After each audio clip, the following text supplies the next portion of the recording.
Okay, whenever you're ready. A knitted black crop sweater.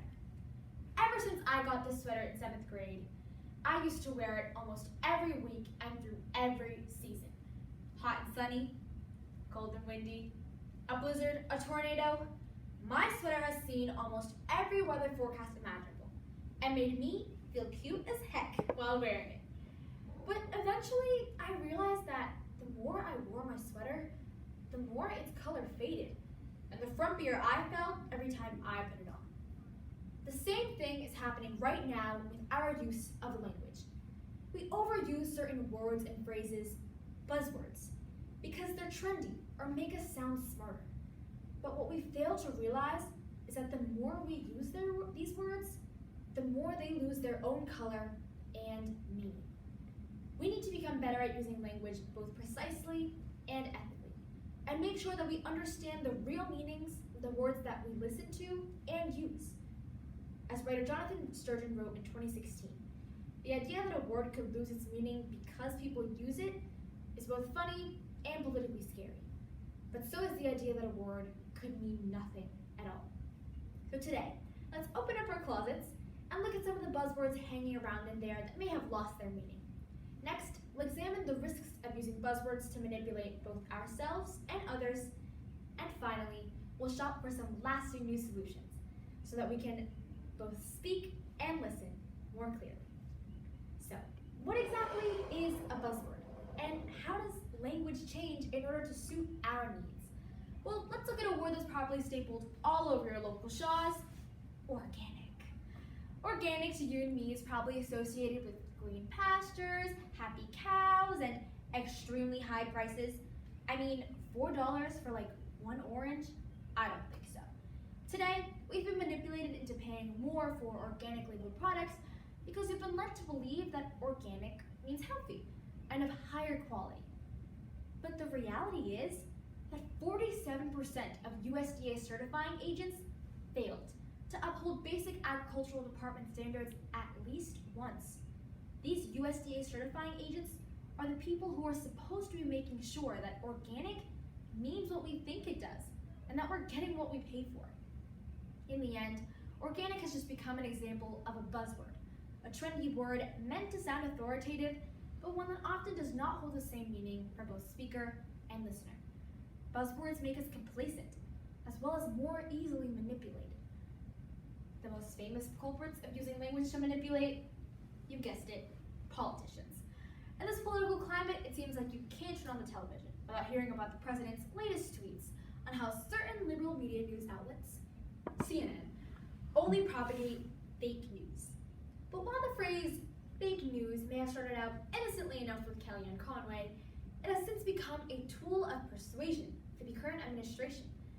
In a JSTOR Daily article by Chilu, titled "The Linguistics of Mass Persuasion: How Politicians Make Fetch Happen," Lou explains that all of our politicians basically want to be like Gretchen from Mean Girls. They're all trying to make political fetch happen, with the exception that sometimes they're actually successful, unlike my girl Gretchen. By fetch, Lou means to start a linguistic trend that is in line with the politicians' goals, and that gives their base something to identify with. With fake news, the Trump administration capitalized on the media's repetition of the phrase, and then used it to push back against the same news outlets that used it against them. So now, whenever the president's supporters hear fake news, it conjures up anger and resentment towards whatever news organization it's directed towards. But politicians have understood the power of language for a while now. I mean, in 1990, Newt Gingrich published an entire memorandum filled with key buzzwords and phrases to help his fellow politicians seem more trustworthy and reliable on the campaign trail. But the most disturbing part about this memo was its title: language, a key mechanism of control. Even the labels of different political ideologies, let's take liberal for example, have long been used to ignite strong emotions in their listeners. Kenneth Janda, professor emeritus of political science at Northwestern University, describes that the use of the word liberal by Republicans has changed drastically over time. Up until the 1960s, liberal actually had a pretty positive connotation, meaning freedom from restraint and generosity. From 1960 to 1970, liberal changed to liberalization, but still kept its positive positive meaning of generosity and freedom from restraint. But in the 1980s and up until the present day, starting with President Reagan, the word liberal turned sour, with the 1984 Republican platform even declaring that in the 60s and 70s, the family bore the brunt of liberal attacks on everything the American people cherished, and that homelessness demonstrates the failure of liberalism. But while we all understand that politicians change and create words in order to persuade us, what we need to realize is that we also twist language for our own benefit. Young girls or young women are doing just this today with the word empowerment as a justification for getting unnecessary plastic surgery procedures. This comes as social media stars like Kylie Jenner and Gabby DiMartino have described their choice of getting lip fillers and other cosmetic enhancements as empowering. In a 2017 Harper's Bazaar article titled, "Is Plastic Surgery a Feminist Act?", when author Kathleen Hale asked girls why selfies and Instagram and cosmetic procedures were so empowering, she said that no one could really give her an answer to that. Above all else, the word empowerment seemed more like a way to deflect questions and shut down the conversation about cosmetic procedures altogether. In the name of empowerment, young girls are free from needing to explain the real reasons why they want to undergo potentially dangerous procedures, using their language to evade.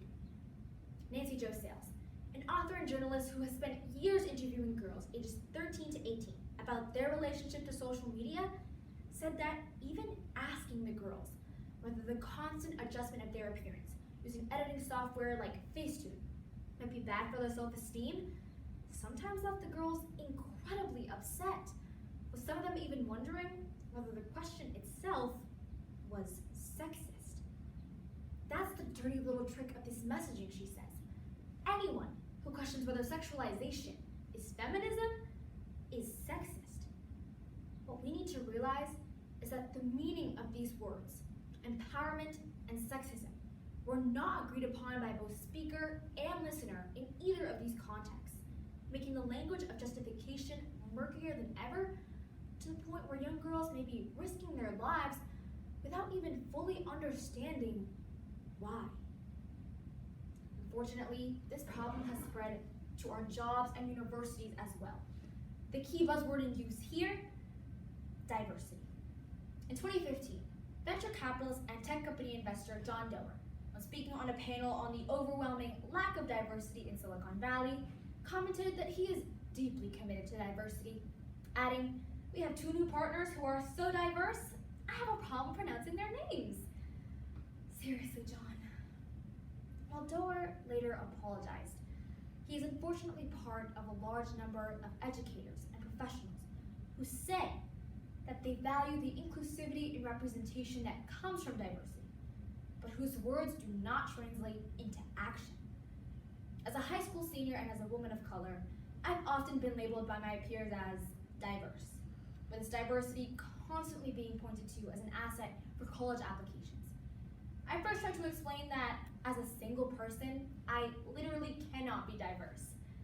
But second and more importantly, now whenever someone calls me diverse, I've come to hear it as code for the fact that they think there are lower standards for me, fewer expectations, for me to get into college or to get a job, simply because these institutions want anyone to raise their diversity statistics.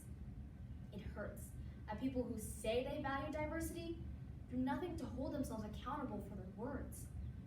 All of us need to become more precise with our language so that what we say accurately reflects what we mean and what we do. So, how can we make sure that we mean what we say and that people actually understand what we mean? Well, first, we need to all realize that we may not agree on the meaning of a word. With that in mind, it's imperative that we ask each other questions in order to pin down meaning. My boy Justin Bieber was really onto something when he sang, "What do you mean?" WDYM for short. Asking each other what we mean whenever a confusing buzzword is brought up in conversation will help everyone be on the same page. Additionally, as speakers, we should strive to speak precisely, not use buzzwords to sound impressive. As listeners, we should be on the lookout for people who use buzzwords, deliberately or otherwise, because we need to realize that intent has a great impact on any interpersonal form of communication. I mean, are they trying to sway our political leanings? Trying to get us to pay outrageous amounts of money for oranges? In any case, let's all try and have at least one more figurative favorite sweater in our language closet so that we can extend the vibrancy of our language. Thank you.